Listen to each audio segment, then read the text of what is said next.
आज का जो टॉपिक है अपना, दैट इज ऑन स्टेप 1, यानी कि 100% एक ही कदम हम ले सकते हैं और वो है पहला कदम, उसके बारे में है।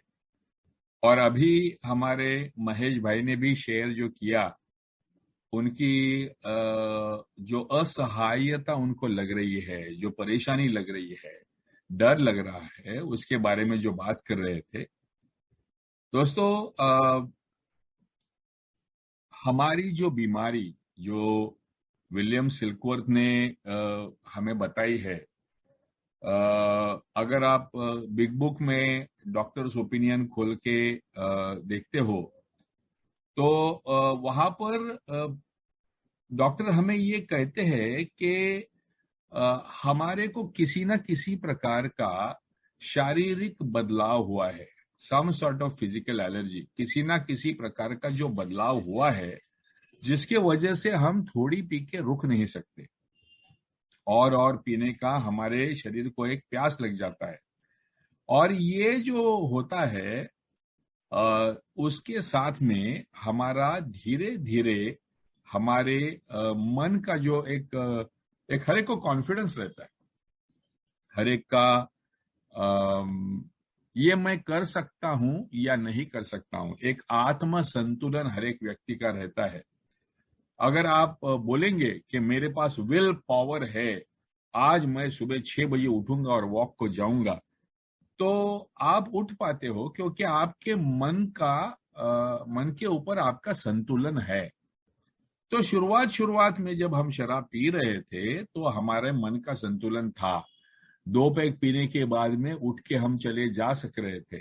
3 पैग, 4 पैग, 1 क्वार्टर, अब ज्यादा हो गई है ये हम समझते थे और हम उठ के जा सकते थे।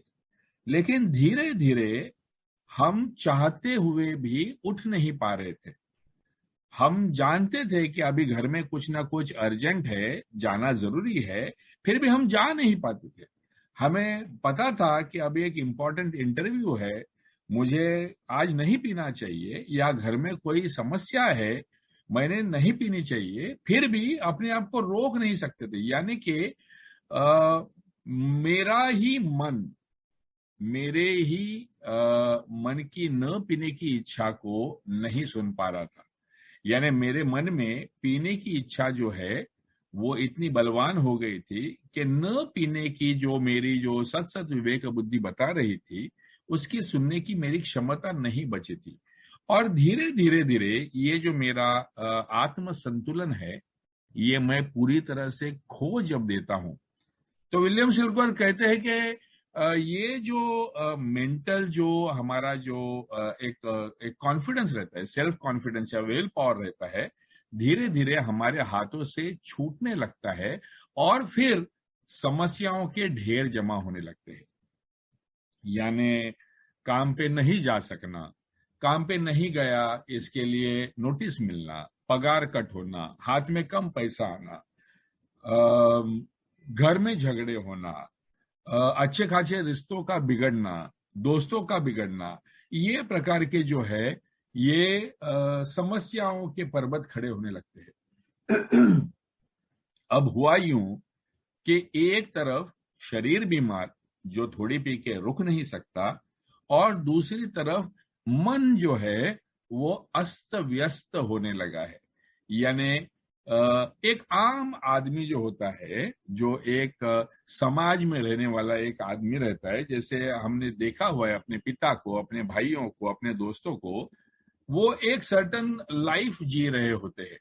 एक समय पर उठना, एक समय पर खाना, एक समय पर सोना, एक समय पर काम पे जाना, उनके जीवन में एक नियमितता होती है, उनके जीवन को एक डिसिप्लिन होता है। वो डिसिप्लिन जो है वो आज का दिन उनका अगर आड़ा टेढ़ा चला भी गया तो कल वाले दिन में वापस उनका डिसिप्लिन आ जाता है और दोबारा वो नियमित जीवन जीने लगते हैं। लेकिन मैंने अपने आप को देखा कि जब मैं शराब पीता था तो रुक नहीं पाता था, बहुत ज्यादा पीता था और ज्यादा पी गया, इसके लिए रात को लेट तक सोता नहीं था, फिर अगले दिन सुबह उठने को तकलीफ होता था। उठता भी था विल पावर के भरोसे पर, कैसे भी करके उठ के तैयार होके नहा धो के ऑफिस तक पहुंच भी जाता था, फिर भी बदन कांपते रहता था और दोबारा शराब पीने की इच्छा होती थी, दोबारा शराब पी लेता था और दोबारा कल से बदतर सिचुएशन आज होती थी। और धीरे धीरे धीरे पहले जो मैं 6-6:30 बजे उठता था, 7:30-8 बजे उठने लगा, फिर 9-9:30 बजे, फिर 11 बजे जब उठने लगा तो काम पे जाना इम्पॉसिबल होने लगा। जब तक 9 बजे तक था तब तक मैं कैसे भी करके लेट भी पहुंच के 10, 10:30, 11 बजे तक ऑफिस पहुंच भी जाता था, लेकिन जब उससे देर होती थी तो फिर दांडी, फिर काम पे नहीं जा सकते, और फिर काम पे नहीं जा सका, अब घर पे ही बैठा हूं तो दिन भर क्या करूं, इसके लिए दोबारा शराब पीना शुरू करता था। सो धीरे धीरे धीरे मेरा जो संयम जो है, अपने मन के ऊपर का जो संयम है, वो निकल जाता था। और यही जो चीज है इसे हम कहते हैं कि physical allergy coupled with mental obsession. एक तरफ शरीर बीमार और दूसरी तरफ मन बीमार। दोस्तों, मैं जब भी ए में आया तो जैसे कहते हैं ना कि alcoholic is the first one to know and the last one to admit. मैं जानता था कि मेरा पीना ये एक समस्या बन चुका है। मैं जानता था कि मेरा पीना बाकी लोगों के जैसा नहीं रहा है, लेकिन मैं मानना नहीं चाहता था, क्योंकि अगर मैं मान लेता तो फिर मुझे कुछ करना पड़ता। अगर मैं बीवी को या भाई को या माँ को मदद मांग लेता तो फिर वो मेरी शराब बंद करवा देते, और बगैर शराब के जीने का मेरे में कॉन्फिडेंस नहीं था, हौसला नहीं था, हिम्मत नहीं थी। तो मैं अपने आप से अपने शराब को संतुलन में लाना चाहता था। कुछ भी करूंगा और मैं कंट्रोल में पीने को सीखूंगा, और इसलिए मैंने अलग अलग इलाज ट्राई किए। और जब हर इलाज बेकाबू हो गया, हर इलाज नाकामयाब हो गया, हर इलाज ट्राई करने के बाद में मैं दोबारा पहले से ही ज्यादा पीने लगा, तो धीरे धीरे धीरे मेरा सेल्फ कॉन्फिडेंस पूरी तरह से टूटने लगा। और मैं शरीर को तो कंट्रोल नहीं कर सकता हूं, तो बाकी जो मेरे हाथ से जो फिसल रही थी, जिंदगी फिसल रही थी, मेरी करियर फिसल रही थी, मेरी एम्बिशन फिसल रही थी, मेरे पैसे फिसल रहे थे, मेरे दोस्ती, रिश्ता, प्रेम, हर चीज फिसल रही थी। इन चीजों को मैं काबू में रख नहीं पा रहा था। सो अगर अगर आप मुझे पूछते हो कि मैं ए में क्यों आया, क्या मेरी फिजिकल एलर्जी मुझे लेके आई या मुझे मेरा मेंटल ऑब्सेशन लेके आया, तो मैं कहूंगा दोस्तों, फिजिकल एलर्जी तभी एक्टिवेट होती थी जब मैं पीता था। अगर मैं नहीं पीता था तो मेरी फिजिकल एलर्जी एक्टिवेट होती ही नहीं थी। जैसे अभी पिछले 30 साल से मैं नहीं पिया हूं, मैं जानता हूं मेरे अंदर फिजिकल एलर्जी है, लेकिन मेरे मन में अभी वो मेंटल ऑब्सेशन नहीं है। तो मेंटल ऑब्सेशन नहीं होने की वजह से मैंने पहला घूंट ही नहीं उठाया, और घूंट नहीं उठाने की वजह से एलर्जी एक्टिवेट नहीं हुई, और इसलिए मैं अपनी बीमारी से बचा हुआ हूं। इसका मतलब क्या कि मेंटल ऑब्सेशन ये ज्यादा घातक है। ये मेंटल ऑब्सेशन जो है ये ट्रिगर करा देता है मेरी फिजिकल एलर्जी को। मेंटल ऑब्सेशन जो है ये क्या है? अगर मैं देखता हूं कि मेरे मन में शराब के प्रति जो प्यार हुआ है, जैसे हमें बिग बुक में कहा गया है कि हर व्यक्ति पीता है वो शराब से मिलने वाले आनंद को पाने के लिए, लेकिन हम जो है हम सिर्फ वो आनंद पाकर खुश नहीं हो सके। हमारे अंदर का एक न्यूनगंड, या we were maladjusted to life, our relationships, हमारी मैल एडजस्टमेंट हो गई थी हमारे शराब पीने की वजह से, और एक सेल्फिश जीवन जीने की वजह से हमारे सभी जो संबंध है ये स्पॉइल होने लगे थे, और जिसके वजह से धीरे धीरे धीरे लोगों का मेरे तरफ का पेशेंस खत्म होने लगा था। यानी मेरे बीवी ने पहले प्यार से समझा के देखा, फिर लॉजिकली समझा के देखा, फिर धमका के देखा कि तू अभी नहीं पिएगा तो मैं छोड़ के जाऊंगी, फिर भी जब भी कुछ नहीं हो रहा था तो she became indifferent about my drink. Same way अलग अलग लोग जो है हर लोगों ने पहले सामान्य, जैसे हम लोग एक दूसरे से बात करते वैसे लॉजिकली प्यार से, कंसर्न से समझा के देखा। जब नहीं सुन रहा तो एवरीबडी स्टार्टेड बिकमिंग इनडिफरेंट, और इसका मतलब ये है कि उन्होंने मुझे अकेला छोड़ दिया। उन्होंने अकेला छोड़ने के प्रोसेस में मैं लोनली हो गया, मैं आइसोलेटेड हो गया, और मैंने मेरे ही मन में एक अपने विचारों की, एक ख्यालों की, एक सपनों की दुनिया बना ली। अब होशो हवास में तो ये सपनों की दीवान मैं दुनिया बना नहीं सकता था। तो जब होश में रहता था तो मेरे को गुस्सा और फियर, ये दो ही डोमिनेटिंग इमोशंस रहते थे। या तो फियर, बाप रे कल क्या हुआ होगा, मैं काम पे गया नहीं था यार, काम पे से मैं गया था और मेरा काम हाथ से काम बिगड़ गया, अब क्या होगा, अब मेरी नौकरी भी चली जाएगी क्या, अब मेरे को बॉस क्या बोलेगा। या तो बीवी, यार कल भी झगड़ा हुआ था, कल मैंने प्रॉमिस किया था, मेरे माँ को कसम खा के बोला था, अब मैं फिर भी पी गया, अब माँ क्या बोलेगी, अब बाप क्या बोलेगा, अब भाई क्या बोलेगा। हर चीज की चिंता, डर, फियर, ये या तो ये मेरा डोमिनेटिंग रहता था, या तो गुस्सा। साले ये सब दुनिया एक तरफ है और ये सब साले मेरे खिलाफ एक प्लॉट है, कोई मुझे समझ के नहीं लेता है, मैं किसी का नहीं, मेरे को एक कोई नहीं चाहिए, ना मेरे को बीवी चाहिए, ना मेरे को बॉस चाहिए, ना मुझे नौकरी चाहिए, मुझे बस शांति चाहिए, और वो शांति मुझे सिर्फ मेरे को मेरे दारू के साथ मिले। सो या तो डर या तो गुस्सा, ये दो ही इमोशन के अंदर मैं अपना लोनली, अकेलेपन का जीवन बिता रहा था। तो शराब पीने के बाद में मैं एग्रेसिव होता था, शराब नहीं होती थी तो मैं डिप्रेसिव होता था। यही अवस्था में मैं आ गया था। और नेचुरली अब क्या हुआ, जो भी समाज में जीने के रूल्स और रेगुलेशंस है, ये मैं पाल नहीं सक रहा था। As a result my life became unmanageable. ये जो बात है ना, ये मेरे को समझ में नहीं आ रही थी। तो मैं ए में आ तो गया, जब आप लोगों की कहानियां सुनी, अनुभव कथन सुना, तो मैंने भी मान लिया झट से, हाँ मैं भी शराबी हूं, मैं भी आप ही के जैसे पीता हूं, मेरे को भी यही होता है, मेरे को भी एलर्जी होता है। लेकिन वो जो my life has become unmanageable वाला जो मामला है ना, ये थोड़ा मुश्किल था मेरे को मानने के लिए। कम उम्र में जनरल मैनेजर बना था एक बड़े कंपनी में, हाथ के नीचे बहुत सारे लोग काम करने वाले थे, पैसा अच्छा आ रहा था, प्रेस्टीज अच्छा था, पावर थी हाथ में, और मैं अपने आप को कैसे शराबी। मैं ही अपने आप को सवाल पूछता था, अगर पुशन तू अगर बेवड़ा होता तो क्या तू इतने कम उम्र में इतना हासिल कर लेता, अगर तू शराबी होता तो क्या तू क्लाइंट्स को पटा सकता, अगर तू सचमुच अगर गॉन केस होता तो क्या तेरे प्रमोशन इतने झटाझट होते, अगर तू इतना होपलेस होता तो क्या तेरे को लोग एम्प्लॉय बार बार, तेरे को किधर भी जा एप्लीकेशन डाल, तेरे को झट से नौकरी मिलती है, अगर तेरे एम्प्लॉयबिलिटी तेरी इतनी कैसे होती। तो मैं ही अपने आप के सक्सेस को रैशनलाइज कर रहा था, जस्टिफाई कर रहा था कि my life is not unmanageable. हाँ मैं शराबी हूं, लेकिन मेरी जिंदगी अस्त व्यस्त नहीं है। लेकिन दोस्तों, मैं सिर्फ बाहर के ऊपरी ऊपरी सक्सेस की तरफ, सिंथेटिक सक्सेस के ऊपर देख रहा था। मैं ये नहीं देख रहा था कि ये सब जो सामने दिखने वाला जो सक्सेस है, इनके पीछे एक डरा हुआ इंसान है। मतलब मेरे दिखाने के दांत कुछ और थे और मेरे चबाने के दांत कुछ और थे।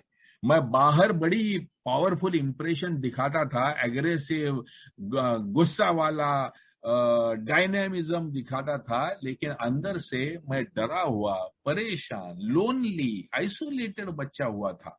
तो जब मैं ये अपना बाहरी चेहरा, मैं अल्कोहलिक्स एनोनिमस में भी दिखाने का कोशिश करता था। मैं आता था, पाइप पीता था, फ्रेंच बियर रखता था, इंग्लिश में शेयरिंग करता था, और ऐसे दिखाने का कोशिश करता था कि आई एम डिफरेंट, मैं तुम लोग के जैसा गिरा हुआ नहीं हूं, मैं तुम्हारे जैसा सड़क छाप शराबी नहीं हूं, ये मैं तुम लोग को भी दिखाने की कोशिश कर रहा था। और कुछ समय के बाद में मुझे रियलाइज हो गया कि तुम लोगों को गलत चेहरा दिखा के मेरा कोई फायदा नहीं होने वाला है। मैं सोबर तो नहीं रह पा रहा हूं, मैं अपने आप को शराब से बंद नहीं कर पा रहा हूं, मैं छुप छुप के, डर डर के, किसी ना किसी प्रकार से बार बार शराब की तरफ ही जा रहा हूं। और तब जब रियलाइज हुआ कि भाई सिर्फ पावरलेसनेस, शराब के ऊपर की एलर्जी को स्वीकार करके नहीं चलेगा। वो तो एक फिजिकल सिम्टम है। The real problem is my life has become unmanageable. और मेरी जिंदगी अस्त व्यस्त होने के पीछे का जो मूल कारण है वो है मेरा मेंटल ऑब्सेशन, मेरा मन जो बीमार बन चुका है, मेरा मन जो स्वार्थी बन चुका है, जो हर चीज को अपने फायदे के लिए कैसे कर सकता है इसके बारे में सोच रहा है, जो एडिक्टिव, जो कहते हैं एक लॉजिक मेरा बन चुका है, हर चीज में मैं अपने शराबीपन को कैसे जायज है, मेरे को कितना टेंशन है, मैं कितना थक जाता हूं, मैं कितना परेशान हूं, मेरे रिश्ते कितने बिगड़े हुए हैं और इसलिए मुझे पीनी पड़ती है। I was justifying, I was rationalizing my own nonsense कि मैंने शराब पीना क्यों जरूरी है, ये मैं बाकी लोगों को बोलता था और अपने आप को भी बोलता था, और मैं और भी गिरते गिरते गिरते जा रहा। फाइनली दोस्तों जो होना था वही हुआ। मुझे उठाया और एक रिहैब सेंटर में डाल दिया गया, और वो रिहैब सेंटर में मुझे इस बात का एहसास हुआ कि भाई तेरे शरीर को बंद करके रखना, अरेस्ट करके रखना जितना इंपॉर्टेंट था, उतना ही तेरे मन को भी अरेस्ट करके रखना उतना ही इंपॉर्टेंट था। जब भी मुझे बताया गया कि तेरे मन में एक ही साथ 100 ख्याल दौड़ते हैं, तेरे मन को थोड़ा सा शांत कर भाई, जरा बात कर, तेरी परेशानी है ना वो मन में दबा के मत रख, बोल दे, बोल के दिखा, जो भी तेरे डर है, गुस्सा है, चिंता है, सब कुछ बोल दे, उगल दे। You are as sick as your secrets. खुला हो जा, open up, be like a child, निरागस बन जा। और फिर मैंने दोस्तों बात करना शुरू किया, पहले अपने काउंसलर के साथ में बात करना शुरू किया, मेरे डर क्या थे, मेरी परेशानी क्या थी, मैं कैसे ऐसे बन गया, कब से ऐसे बन गया, और मेरे सबसे बड़े आज के दिन के फियर्स क्या है, ये सब बातें मैंने खुलकर बातें कर दी।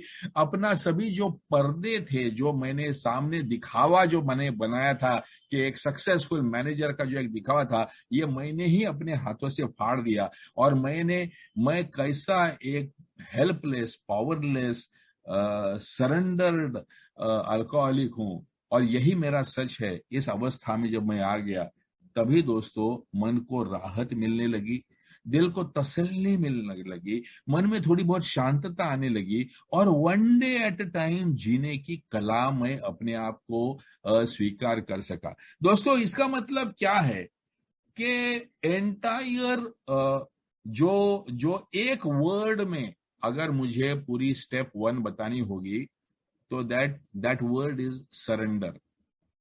मैं अपने शरीर को और अपने मन को जब पूरी तरह से सरेंडर करता हूं कि शराब ये एक केमिकल की वजह से मेरा शरीर और मेरे विचार, मेरा मन, ये सब कुछ जो है ये बीमार बन चुका है, और शायद शायद मैं अपने आप से ठीक नहीं हो सकता।